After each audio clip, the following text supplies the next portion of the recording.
That the things that you get in life, Frederick Douglass said, we might not get everything that we fight for, but everything we get, it will be a fight. Once you stop fighting for what you want, what you don't want will automatically take over. When something happens to you, you don't deny it, you defy it. People who many times when something happens to them, that they embrace it from a place of fear and it takes them out. And L.C. Robinson said, things may happen to you and things may happen around you, but the most important things are the things that happen in you. And you have to stand up inside yourself and deal with it and handle it. And many things, they come back, negative thoughts and how you feel about yourself, they don't die. They come back once you stop doing the maintenance work on your mind, listening to motivational messages, going to seminars and workshops, spending time quietly listening to the still small voice within. Who am I really? Is this really me? Am I giving my best? Am I just reflecting what's around me?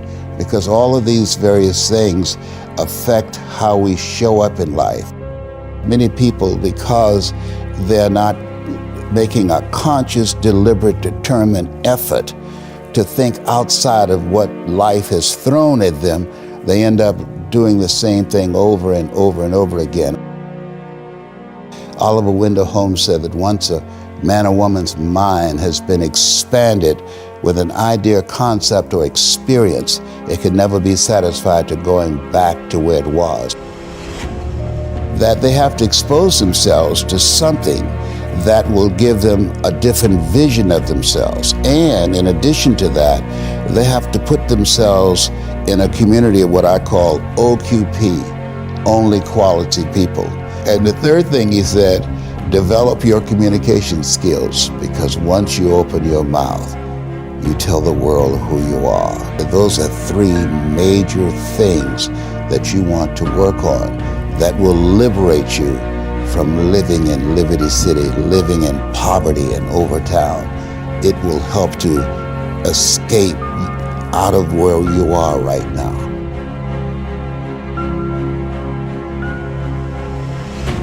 You get hungry by finding something that's you.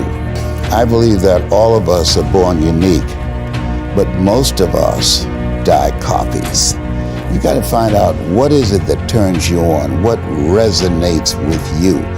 And so the key to that hunger-driven life is a heart-centered life.